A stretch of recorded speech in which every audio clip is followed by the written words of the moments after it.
Bem-vindos ao nosso Podcine, eu sou Carlos Luiz. Vamos continuar a nossa conversa, o nosso estudo, um estudo informal da obra A Grande Espera. Hoje nós vamos tratar basicamente do capítulo 36, principalmente. Quero já dizer que para mim talvez seja o capítulo mais difícil de trabalhar. Talvez o mais importante, porque é justamente nesse capítulo, intitulado A Responsabilidade do Amor, que nós vamos tomar conhecimento da primeira assembleia que Jesus organizou na Terra. Quer dizer, foi a primeira vez que o Cristo se reuniu com um grupo para falar do seu trabalho, para dar orientação, diretrizes do início da obra do Evangelho no mundo. Antes desse encontro, há o encontro de Jesus com Lisandro, o nosso querido Bezerra de Menezes. Está no capítulo anterior e eu vou deixar para vocês e vou solicitar que vocês leiam, porque somente lendo vocês vão ter uma noção da grandeza de Bezerra de Menezes e da relação desse amigo espiritual com Cristo. É importante a gente começar a entender a grandeza desses espíritos e os diálogos que Lisandro desenvolve com o adolescente Jesus de Nazaré. Então fica aí o convite e o apelo para que vocês leiam. Bem, Lisandro chega, encontra com o Cristo, envia um chamado telepático, para os essênios mais ligados, mais próximos, que deveriam estar ali. E eles foram lá para a chácara onde estava o Cristo, nós já situamos isso nos programas anteriores. E à noite ocorre esse grupo, essa assembleia. Foi a primeira vez que na Terra o Cristo reuniu um grupo para falar da Boa Nova. Eu peço desculpa, mas eu vou ler alguns trechos que eu acho que são muito importantes. Não vamos ler tudo, mas para que a gente possa fazer essas reflexões, e a gente ver, a gente poder aí ter um pouco do sabor desse encontro, que participaram cerca de 50, 70 indivíduos. Todos mantinham a impressão de flutuar numa zona de vibrações leves, Isso era à noite, eles reunidos. O adolescente inicia: Irmãos, que a paz de Deus habite em nossos corações para sempre. Assim seja feita a vontade do Pai, responde o grupo em uma só voz.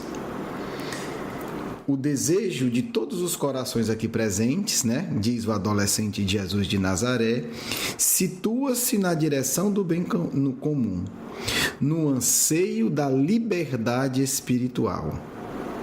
Se faz necessário, então, que coloqueis a vossa vida a serviço de tal anseio. E aí a gente já para um pouco. E depois de Jesus: que mérito advirá do sonho sem edificações? O que ele está dizendo? Nós chegamos num patamar, numa situação evolutiva, em que desabrocha esse anseio profundo de liberdade espiritual, alcançado apenas com a dedicação do bem comum. O que fazer para alcançar essa grande liberdade espiritual? E aí a palavra do adolescente é forte: colocar a vossa vida a serviço de tal anseio. Quer dizer, o Cristo não está falando de uma atitude externa, de uma ou duas atividades pontuais, Ele está falando de colocarmos a vida diante de tal anseio, a serviço de tal busca. Para mim é muito forte, não sei para vocês, mas causa um choque. Quer dizer, essa orientação do Cristo, colocar a vida a serviço. E aí a gente vê a diferença da orientação do Cristo e da orientação social, pelo menos em grande parte dos grupos sociais, onde a busca da espiritualidade, a busca desse anseio, fica mais ou menos restrito a algumas práticas.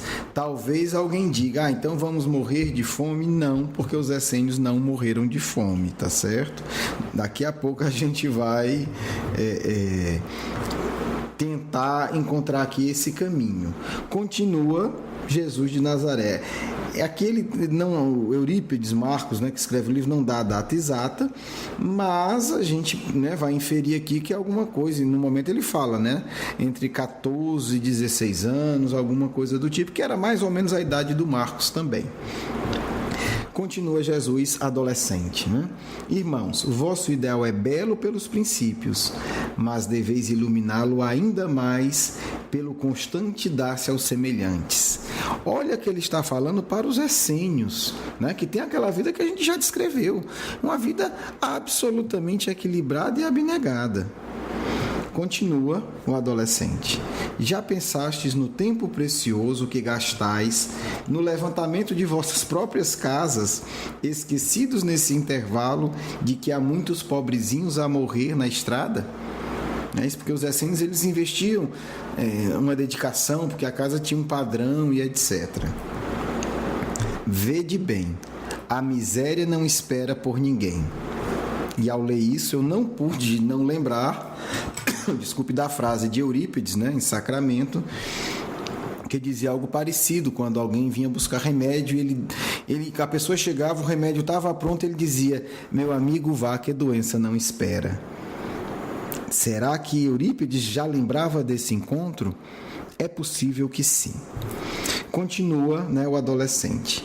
Encontraste hoje um mendigo que vos estende a mão mendicante? Servi-o logo. Amanhã talvez seja demasiado tarde. O infeliz pode estar vivendo o último período da existência, amigo do alimento vitalizador. Aliviai os enfermos alhures, enquanto há vida nos seus corpos malbaratados, porque o fantasma da morte pode roubar-vos o ensejo de servir, arrebatando as vítimas de vosso comodismo. Olha que lógica diferenciada. Quer dizer, aqueles que padecem, que nós podemos socorrer e não socorremos, segundo essa compreensão aqui exposta, pelo Cristo, são vítimas de nosso comodismo. Não é fácil pensar sobre isso, pelo menos para mim. Ide ao encontro dos que sofrem, amparai-os sempre, sem descanso. Ponde nos corações a chama ardente da esperança, apontando-lhes a rota da renúncia, com o vosso próprio devotamento, quer dizer, a chama da esperança e o estímulo à renúncia por meio do nosso comportamento. Isso é que é o alívio que o Cristo quer que a gente dê às pessoas, ou pelo menos que os essênios, e nós talvez como aprendizes dos aprendizes dos aprendizes, mas é um roteiro que chega aos nossos corações, é preciso pensar sobre ele. Vamos continuar. Incentivai-os, aos que sofrem, ao cumprimento do amor mais puro, exemplificando a pureza luminosa dos vossos atos diuturnos, diários. O Pai depositou-vos nos ombros a grande tarefa do arroteamento, quer dizer, da estrada adustas dos corações, quer dizer, mexer o solo ressequido dos corações para o estabelecimento definitivo na paz na terra. Que os cuidados de vossa comodidade não vos arrebatem tantas parcelas preciosas de tempo. Orienta Jesus. E aqui eu lembro de um comentário, de Chico Xavier. Certa feita, perguntaram para ele a situação dos espíritas e diz, sabemos que não está boa no plano espiritual, e ele comenta algo que me chamou muita atenção. Ele disse, os espíritas, quando eu os encontro, desencarnado, o que eles mais lamentam é a perda de tempo. Acho que tem a ver com o que lemos aqui. O Pai aguarda o máximo de vossos corações na semeadura do amor entre as criaturas. A hora é chegada em que todos devem se unir para a maravilhosa fusão do amor que salvará a humanidade. Uma pausa se fizera sob tocante silêncio. Lisandro levantou-se cabisbaixo e indagou com voz embargada pelas lágrimas. Ele entendeu que havia ali uma crítica amorosa à conduta, em algumas condutas dos essênios. Claro, e ele era o responsável daquele grupo ali. Devemos substituir, então, os velhos princípios por diretrizes de aplicação imediata? Responde Jesus, né? Outra coisa não nos pede o Pai, senão o cumprimento da lei do amor. E o amor é movimento contínuo, com base no bem-estar do próximo. A resposta era clara como as manhãs de sol. E o ancião entregara-se à meditação da lição sábia, enquanto Marcos pedia reverente: Rabone, desejamos aprender a servir. Propicia-nos um programa de ação, quer dizer, o que é que eu faço? Marcos, romano, prático, né? Pergunta simplesmente isso. Programa de ação pelo qual nos possamos orientar todos os dias. Olha a compreensão.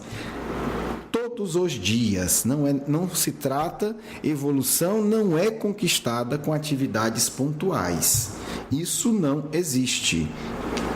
E o nosso querido Marcos Romano prático indaga, né?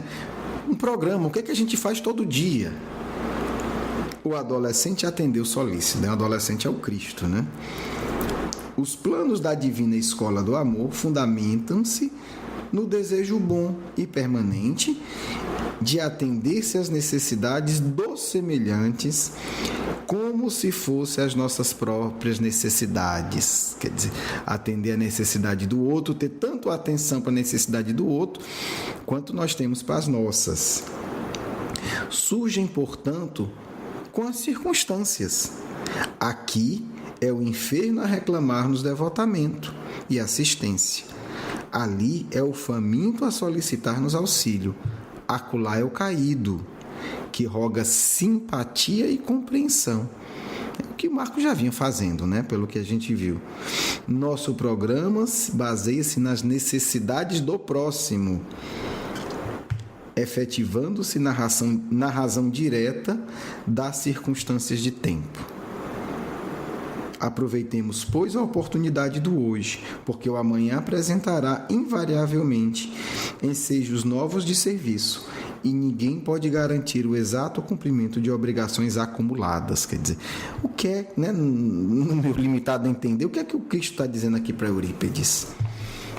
Eurípides pede uma coisa prática, ele diz: eis a regra, atenda a necessidade do outro como se fosse sua. Né? E fique atento, porque as circunstâncias do momento vão nos mostrar o que se tem que fazer a cada momento. Né? O enfermo, o faminto, o caído, o necessitado. Quer dizer, quando ele fala enfermo, faminto e caído, ele está dando aí símbolos das necessidades humanas. Né? São momentos de fragilidade do ser. Né? Estar doente é um momento de fragilidade, e estar doente sem amparo é doloroso, né? Todos nós temos uma noção do que é isso, mínima que seja, nós temos. Estar faminto é também uma situação de fragilidade, né? O enfermo requer assistência e devotamento, o faminto requer auxílio, e o caído não é quem tropeçou, né, gente? O caído é o que está desviado do bem, né? O que é o vicioso, é o que está, né, totalmente com a vida longe, profundamente longe de paz e de Deus. O que é que ele roga? Simpatia e compreensão. Jesus não mandou dar sermão em ninguém. Simpatia e compreensão. Obviamente é muito mais difícil ser compreensível e simpático com pessoas que nos perturbam a paz, que nos atormentam, que nos incomodam de uma maneira ou de outra, do que dar um sermão, né? Porque no sermão a gente também já se vinga de uma parte das coisas que a gente quer, né? Já fala e tal. Simpatia e compreensão é bem mais desafiador. Novo silêncio caiu sob a assistência emocionada. absorvida no santo interesse das coisas divinas.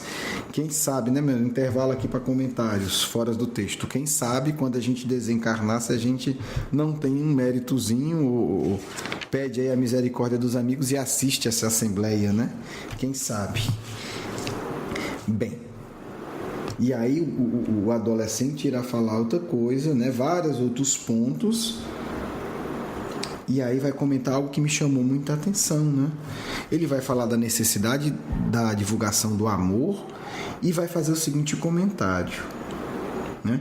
Se em cada esquina da dor postasse um soldado da esperança, e a gente sabe que Eurípides sempre valorizou muito a esperança, inclusive colocando o nome Esperança na farmácia, né, em Sacramento, em breve as ruas do mundo se iluminarão com as graças do eterno amor. No entanto, prosseguiu o adolescente, os servidores da boa nova, da boa causa, enfecham-se em reduzido número, e sua quase totalidade acha-se sob a bandeira essênia. E a gente sabe que ali não tinham muitos, né? Estou falando de 50. Né? E sabe que os outros povoados, alguns se desviaram, né? Pela questão da riqueza e etc. Após pequena pausa, o jovem assinalou: assim necessário se faz, enviei os companheiros aos antros da revolta, onde predominam as aflições. E aí a gente vai pegar esse ponto.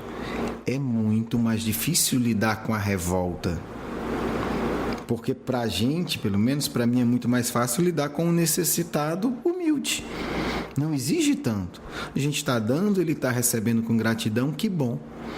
Difícil é lidar com espíritos revoltados, onde a gente tenta ajudar e eles tentam nos agredir, porque estão aflitos, porque estão desesperados. Hoje mais que ontem, continua, os escolhidos da divina misericórdia devem dar o testemunho da bondade, do devotamento e da compreensão. Não é fácil, né, gente? É um desafio que temos que encarar. Outra não é a tarefa que o Pai vos confiou ao coração. A dor permanecerá na terra até que o amor se derrame em todas as consciências, impulsionando os servidores para a suprema sabedoria. Se não recebeis a lição, como havereis de compreendê-la? Vede bem. Aí se encontra o ponto culminante dos que, como vós, vem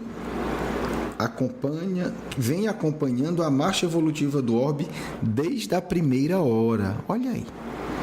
Então, esses espíritos que ele está falando, eles acompanham a evolução do planeta. Ele não fala das nossas sociedades. Quando a gente fala marcha evolutiva do planeta desde a primeira hora, nós estamos aí falando de bilhões de anos. Marcos, né, voltara-se profundamente interessado na informação, né? Eu vou dizer a informação que ele queria, né? E o que é que eu tenho a ver com isso, né? Qual é a minha relação? Mas ele fica envergonhado. O adolescente, obviamente captando os pensamentos do Marcos, respondeu com benevolência: também vós, Marcos, tendes participado dos movimentos decisivos da evolução humana, colaborando paralelamente na obra ascensional do mundo e na própria iluminação. Depois conclui olhando para todos. Todos vós fareis parte das arrancadas decisivas do amor em todos os tempos, como mensageiros do Pai de bondade infinita. Não por acaso, né? A gente vê aí Marcos e Lisandro, né? Eurípides, Barçanufo e Bezerra de Menezes à frente do movimento espírita, encarnando no Brasil e continuando a sua atuação no movimento espírita, né? Porque estamos num momento, né, de situação evolutiva decisiva, né? Arrancadas, né? Momentos de aprofundamento da evolução. Com certeza também momentos de desafios para cada um de nós. Então são esses espíritos, né, muitos da bandeira essênia, como a gente leu, que vão estar também muito próximo de todos nós, né, que somos espíritos presos ainda, né, nesses laços tão terríveis do mundo, mas que já temos algum anseio de libertação espiritual. Fica aí a nossa reflexão sobre esse programa radical do Cristo, né?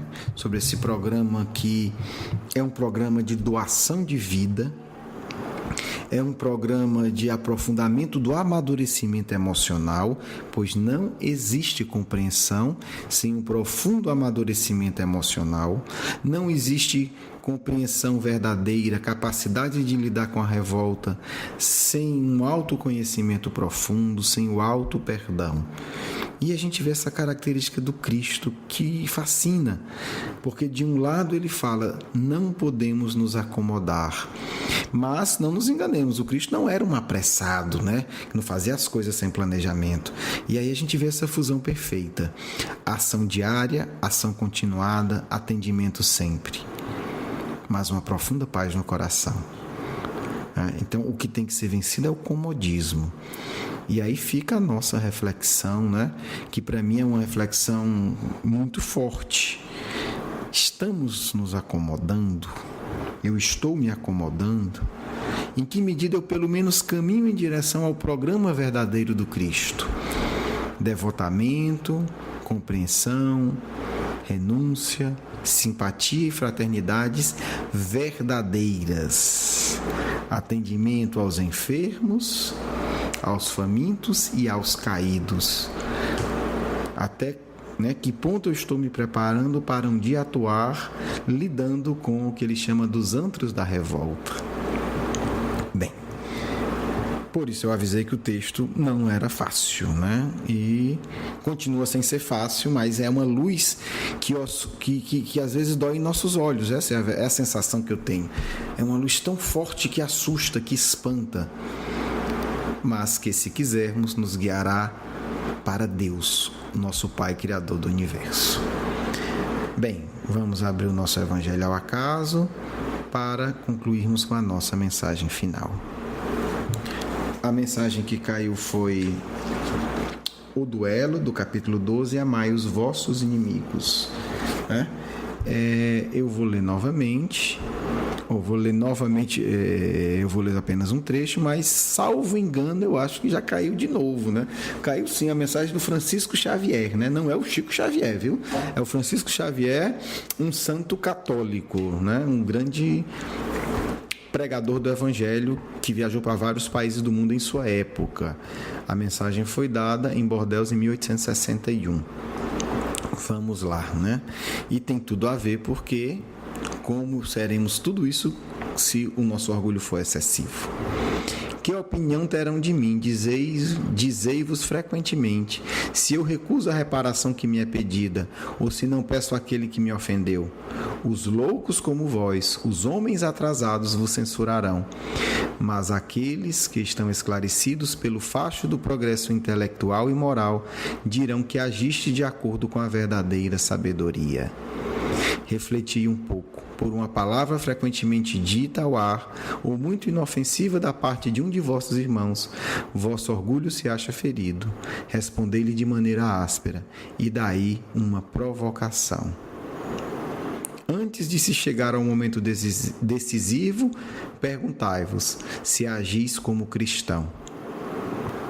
Pai de amor e bondade, rogamos tua proteção em nome do Cristo, dos amigos essênios que com ele iniciaram intensivamente a tarefa de transformação dos nossos corações ainda rebeldes e ressequidos.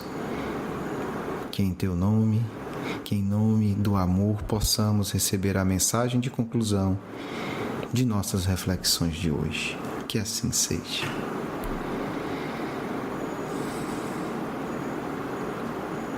Caros irmãos, a voz do Cordeiro de Deus ainda ecoa em nossos corações a nos dizer: amem mais aos que mais sofrem, Renunciem aos vossos gostos terrenos, para que o amor divino potencialize o vosso coração e a vossa ação. Não é preciso nada mais além do amor. Tudo é pequeno ante a grandeza de Deus. Tudo é menor ante a necessidade de amar. Aprendam a amar. Essa é a mensagem desafiadora do enviado de Deus ao mundo. Silenciem vossas mágoas, transformando-as em compreensão e paz. Transmutem vossos sentimentos inferiores, colocando-os a serviço da vossa própria libertação. Utilizeis as próprias energias que vos amarram no planeta, transmutando-as em asas que irão vos possibilitar agir com agilidade para amenizar todas as dores. Somente o desejo de servir poderá libertar aos espíritos presos na maldade. Somente a referência de cuidar da necessidade do outro como a própria necessidade vos ensinará o caminho que leva a Deus. Não é a ternura que invade o coração que deseja aliviar a dor do outro? O sussurrar da voz do Pai, poderosa e discreta, no coração que se abre para o bem? Não é a poesia divina que sustenta a luta contra as paixões terríveis quando o ser se dispõe a tornar-se útil para o outro? Não é a luz do Cristo que desce sobre vós quando pedis entre lágrimas e revoltas: Senhor, ensina-me a amar. Mas quão poucos têm lembrado em suas preces de pedir isso, a fonte do amor deste mundo. E quanto precisamos disso, como foi feito nesta assembleia compacta e maravilhosa, que das mais diversas formas só tinha uma questão: Rabone, ensina-nos a amar a cada dia. Mestre, aponta-nos o caminho do teu amor. Senhor deste mundo, como adquirir a paz eterna? E a grande estrela, em seu corpo de adolescente, a todos atendia de forma discreta e poderosa. Porque o amor não humilha, o amor eleva. Porque o amor não se vangloria, o amor distribui esperança. Porque o amor silencia quando a palavra não será instrutiva. Assim fez o Mestre aos essênios amantes da luz. Assim farão os essênios com todos os corações que silenciosamente pedirem: Senhor, ensina-nos o caminho diário do amor, porque aqui estou com todas as minhas imperfeições, mas digo-te verdadeiramente: minha vida está posta aos teus pés, a serviço da causa que o Pai te confiou. Paz a todos, com a ternura de um amigo que estará sempre próximo de vossos corações.